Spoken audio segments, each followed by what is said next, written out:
میری واجب احترام میرے بزرگوں، دوستوں اور بھائیوں،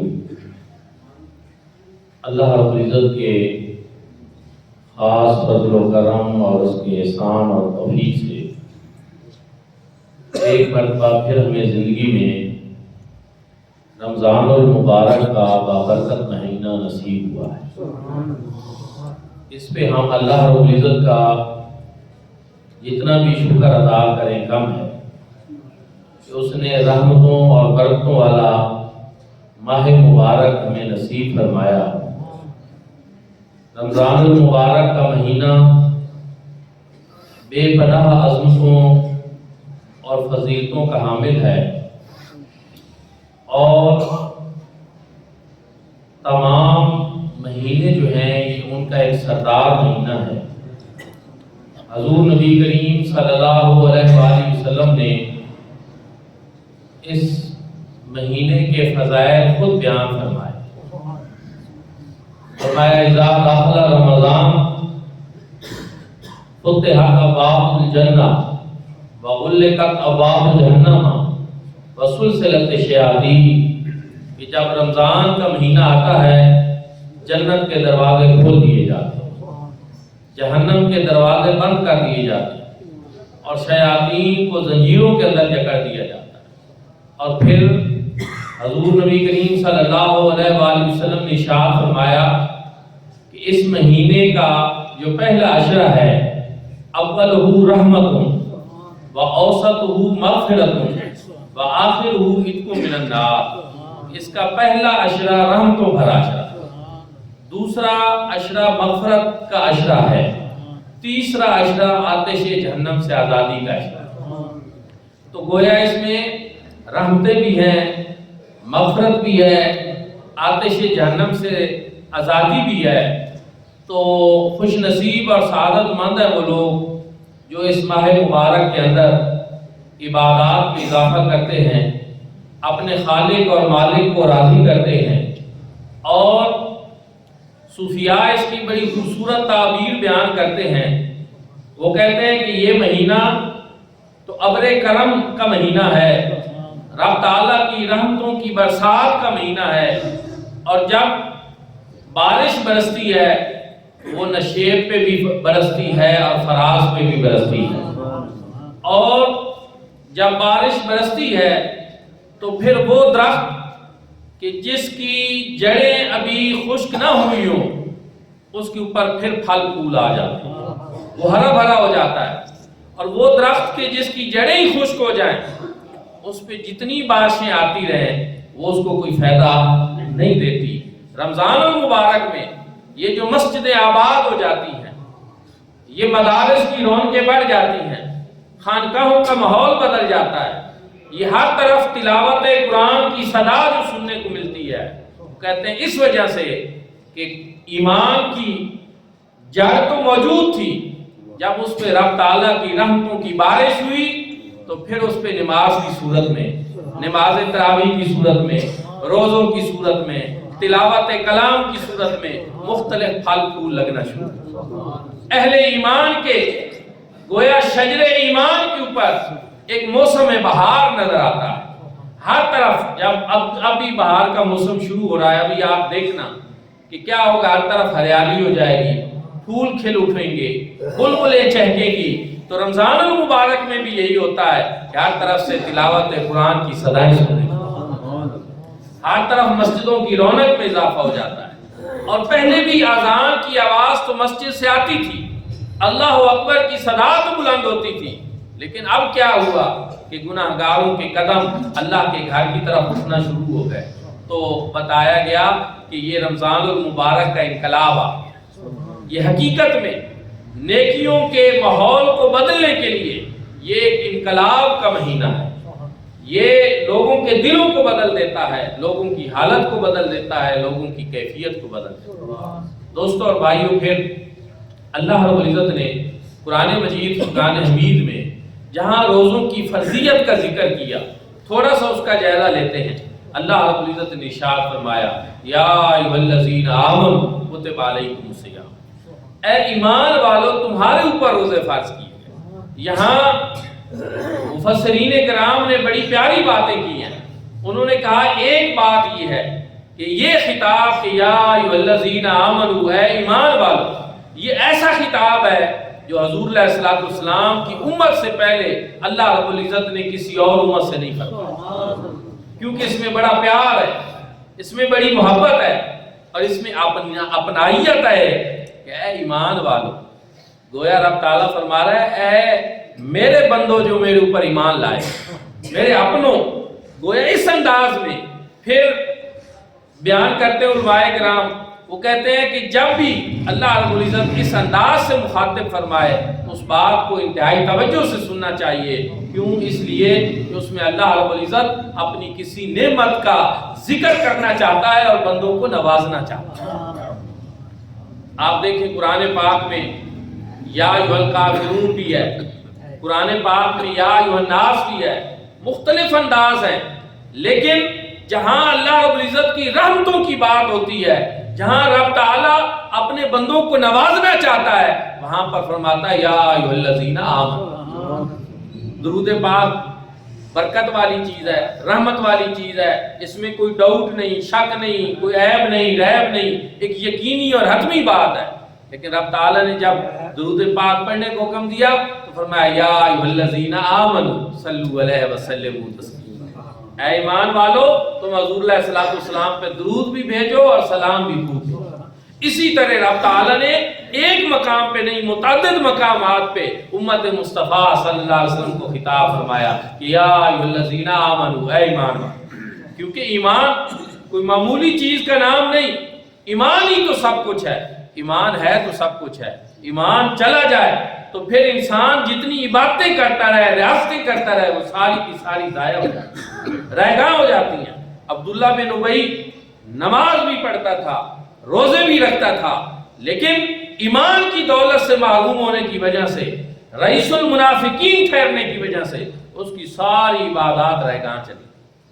ایمان اتنی بڑی دولت ہے، یہ پہلے ہو تو پھر اس کے بعد عمل کا اجر ملتا ہے. اور اس بات کو آپ چیک کرنا چاہتے ہیں، دیکھنا چاہتے ہیں تو قرآن پاک کا یہ انداز دیکھ لیں کہ 10 آیات ایسی ہیں جن میں اللہ رب العزت نے ارشاد فرمایا ان الذین آمنوا وعملوا الصالحات، ان الذین آمنوا وعملوا الصالحات. آگے ان کے اجر عطا رب تعالیٰ نے بیان کیے. تو گویا پہلے ایمان کی بات کی پھر عمل کی بات، کیونکہ ایمان بنیاد ہے، ایمان جڑ ہے، ایمان مرکز ہے، ایمان اصل ہے. ایمان ہوگا تو اس کے اوپر عمل کا دار و مدار ہوگا. اگر ایمان ہی نہیں ہے تو پھر عمل ہی نہیں ہے، چاہے وہ جتنا اچھا عمل کرتا رہے. اس طرح تو کوئی عیسائی، کوئی یہودی اگر وہ بھی کوئی اچھا کام کر دے اس کو اجر ملنا چاہیے تھا، لیکن اس کو اجر نہیں ملے گا اس وجہ سے کہ عمل تو اس کا ٹھیک ہے لیکن اس کے پاس ایمان کی دولت ایمان اتنی بڑی چیز ہے. اور رب تعالیٰ نے فرمایا اے ایمان والو. میرے بھائیو اور دوستو، ایمان نہ دولت سے مل سکتا ہے اور نہ طاقت سے مل سکتا ہے، نہ بادشاہی سے مل سکتا ہے. ایمان ایسی دولت ہے جو اللہ اور اس کے رسول صلی اللہ علیہ وسلم کے فضل سے ملتا. اگر ایمان دولت سے ملتا تو قارون بے ایمان نہ ہوتا، اگر ایمان دولت سے ملتا تو پھر فرعون بے ایمان نہ ہوتا. لیکن پتہ ہی چلتا ہے کہ ایمان یہ مال و دولت سے ملنے والی چیز نہیں ہے، یہ اللہ پاک کے فضل و کرم سے حاصل ہے. اور پھر ان لوگوں کو رب تعالیٰ نے خطاب فرمایا ایمان والو تمہارے اوپر روزے فرض کیے ہیں کما کتب علی الذین من قبلکم، جیسا کہ تم سے پہلے لوگوں پر بھی فرض کیے ہیں. اب اس میں تھوڑی سی توجہ والی بات ہے کہ جب ایک کام بندہ کسی کے ذمہ لگائے کہ یار یہ کام کر دے اور وہ بظاہر تھوڑا سا مشکل کام بھی ہو تو بندہ ساتھ ایک مثال بھی دے دے کہ یار پہلے بھی یہ لوگ کرتے رہے تو وہ سننے والے کے لیے ذرا آسان ہو جاتا ہے. اس کا مطلب یہ ہے کہ اگر پہلے بھی کام کرتے رہے تو وہ بھی تو میری طرح کے انسان تھے، وہ بھی کر لیتے تھے تو پھر میں بھی کر لوں گا.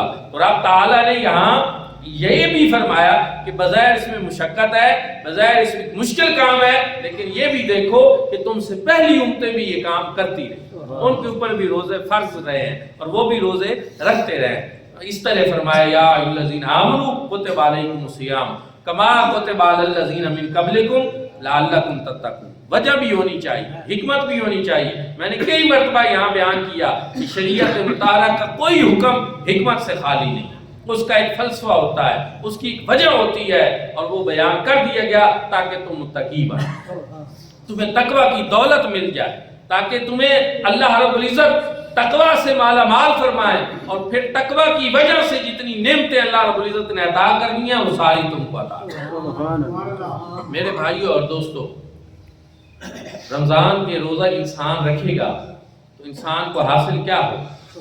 اللہ رب العزت کی ایک صفت ہے کہ رب تعالیٰ کھاتے نہیں ہیں، رب تعالیٰ پیتے نہیں ہیں، یہ رب تعالیٰ کی صفت ہے، صفت اللہ رب العزت کی ہے، لیکن بندہ ہمیشہ کے لیے تو اس صفت کا مظہر نہیں بن سکتا۔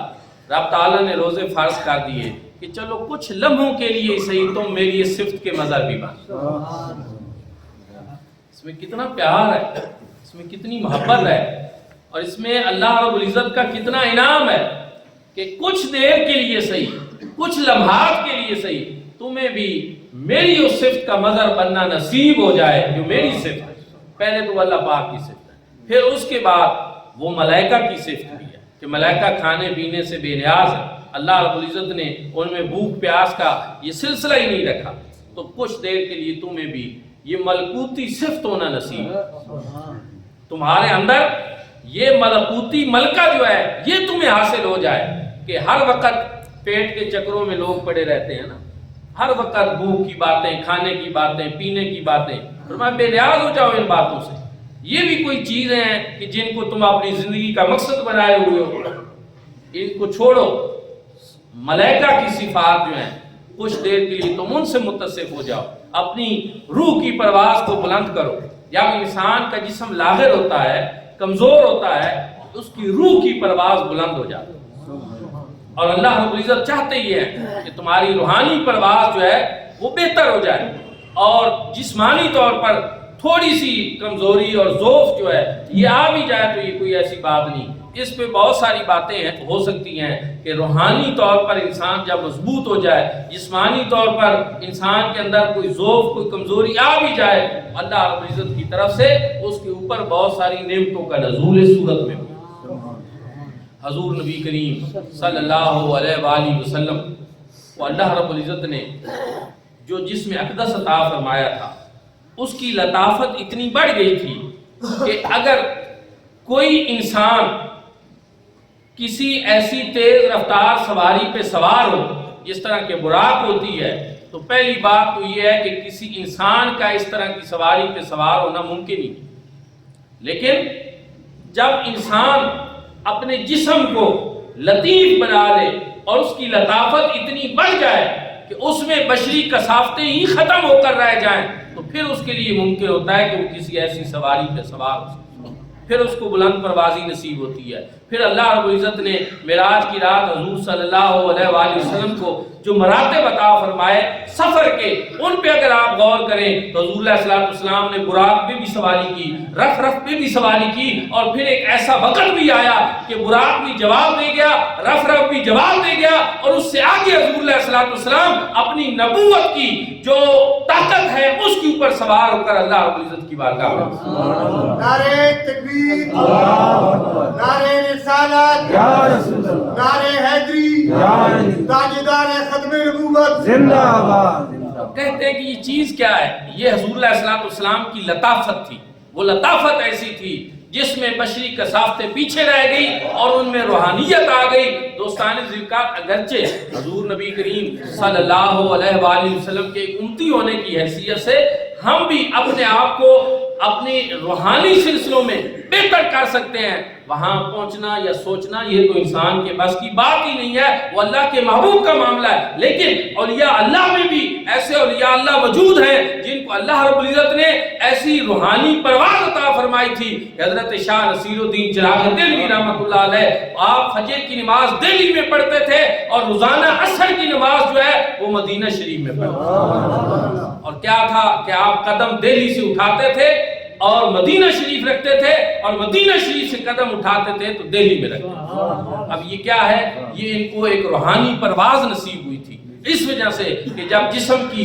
یہ ذہنی صورتیں یہ کمزور پڑتی ہیں، لاغر پڑتی ہیں، اور انسان کی روحانیت بیدار ہو جاتی ہے، مضبوط ہو جاتی ہے، تو پھر انسان اس روحانیت کی بنیاد پہ آگے پرواز کر سکتا ہے۔ اس پہ اور بھی بہت ساری باتیں ہیں۔